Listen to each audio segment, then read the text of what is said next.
पूजा नाम की एक लड़की थी। वह शहर में अपनी माँ के साथ किराए मकान में रहती थी। उसके पिता अब नहीं रहे। कुछ साल पहले काम करने के दौरान कोयले के खदान में दबने से उनकी मौत हो गई। अब घर में केवल पूजा और उसकी माँ और एक छोटा भाई रहते हैं। पूजा अपने घर के खर्च चलाने के लिए कॉल सेंटर में जॉब करती है। जिस कॉलोनी में पूजा रहती थी उसी कॉलोनी में अमन नाम का एक लड़का रहता था जो पूजा को पसंद करता था, लेकिन अपने दिल की बात बताने से डरता था। एक दिन पूजा की माँ सीढ़ी से गिर जाती है, जिसके कारण पूजा की माँ का दाहिना हाथ टूट जाता है। पूजा अपनी माँ को अस्पताल ले जाती है। डॉक्टर ने पूजा की माँ को 1 महीने तक आराम करने को कहा। पूजा अपनी माँ की देखभाल करने लगी और इसी वजह से वह अपनी कॉल सेंटर पे जॉब पे नहीं जा पा रही थी। अब 1 महीने हो गए थे और पूजा की माँ का हाथ भी ठीक हो गया था, लेकिन जब पूजा अपने कॉल सेंटर पे गई तो उसे वहाँ पता चला कि उसे जॉब से निकाल दिया गया है। पूजा बिल्कुल मायूस हो गई थी। अब समझ में नहीं आ रहा था कि वह क्या करे। पूजा मायूस होकर घर आने लगी। तब अमन ने पूजा को देखा कि आज वो बहुत मायूस दिख रही है। अमन सीधा पूजा के सामने चला गया और उसे कहने लगा। अमन कहा, पूजा जी, आज आप बहुत मायूस लग रही हो, क्या हुआ? तो फिर पूजा बोली, आप कौन हो? मैं आपको नहीं पहचान रही हूँ। फिर अमन बोला, मेरा नाम अमन है और मैं आपके ही कॉलोनी में उस सामने वाली बिल्डिंग में रहता हूँ। पूजा बोली, राजेश अंकल के घर में रहते हैं?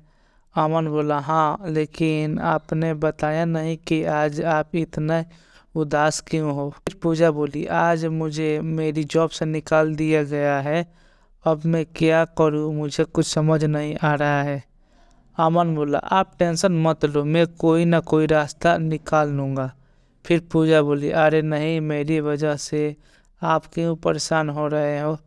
फिर अमन बोला, इसमें परेशानी होने की क्या बात है? आप हमारे कॉलोनी की हो तो इतना तो हम कर ही सकते हैं। अभी आप आराम से अपने घर जाइए। अमन अगले दिन पूजा के घर के पास गया और उसके बाहर आने का इंतजार करने लगा। थोड़ी ही देर बाद पूजा की नज़र अमन पे पड़ती है तो वह अपने घर से बाहर निकलती है और अमन उसे बताता है कि इस शहर में मेरे पापा के दोस्त का एक रेस्टोरेंट है और वहाँ एक रिसेप्शन काउंटर पे एक लड़की की ज़रूरत है। मैंने अंकल से बात करके तुम्हारे बारे में उन्हें बताया और वे तुम्हें काम पे रखने के लिए मान गए। ये सुनकर पूजा की खुशी का ठिकाना नहीं रहा। उसने अमन को थैंक यू कहा और पूछा कि काम पे कब तक आना है। अमन ने कहा, ऐसा करो, आप मेरा फ़ोन नंबर ले लो और सुबह में मुझे कॉल करना। मैं आपको अंकल के रेस्टोरेंट पे ले जाऊंगा। पूजा काम पे जाने के लिए सुबह 9 बजे ही तैयार हो गई और उसने अमन को कॉल किया। अमन अपनी बाइक लेकर आया और पूजा को अंकल के रेस्टोरेंट में ले गया। वहाँ अंकल ने पूजा को काम के बारे में बताया और कहा कि रात को 8 बजे तुम्हें काम से छुट्टी मिल जाएगी। तो अमन ने कहा, मैं तुम्हें 8 बजे लेने आ जाऊंगा। और इतना कहकर अमन वहाँ से चला गया।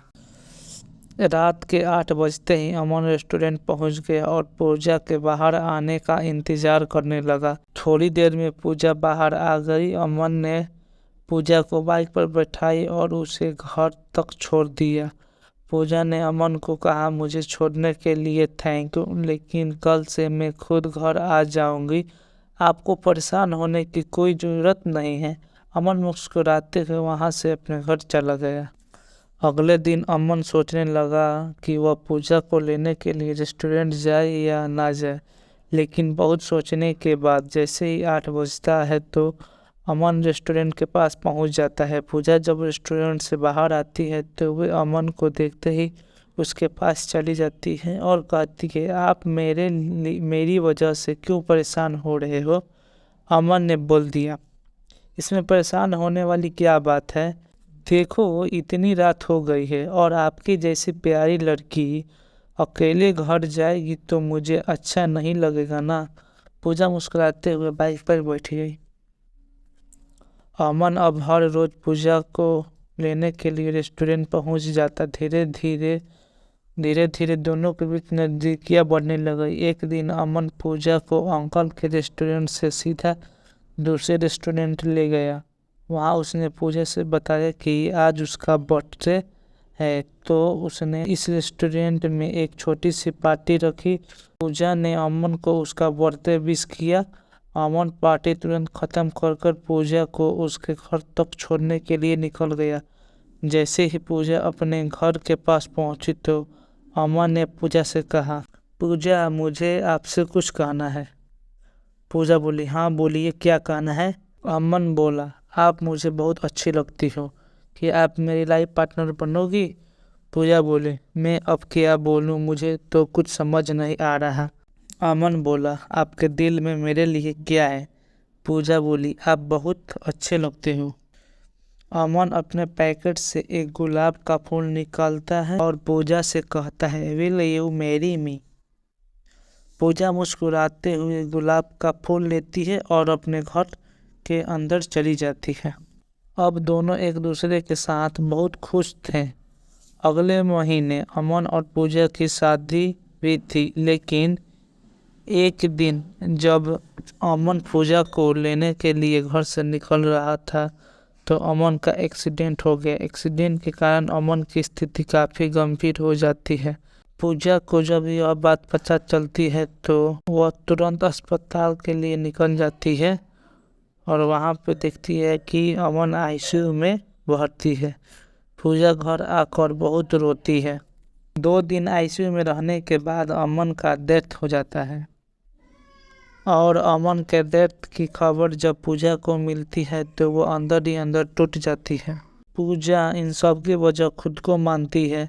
वे सोचती है कि अमन का डेथ उसकी वजह से हुआ। पूजा के जिंदगी में अब ना उसके पिता का प्यार था और ना ही अमन के। बस 2 पल की कुछ यादों के साथ, यही यादों के सहारे वह जीने लगे। इस कहानी का पार्ट 2 चाहिए तो कमेंट कीजिएगा, तो मैं जल्दी ही इस पर भी वीडियो बना दूंगा। Thank you so much video को वॉच करने के लिए।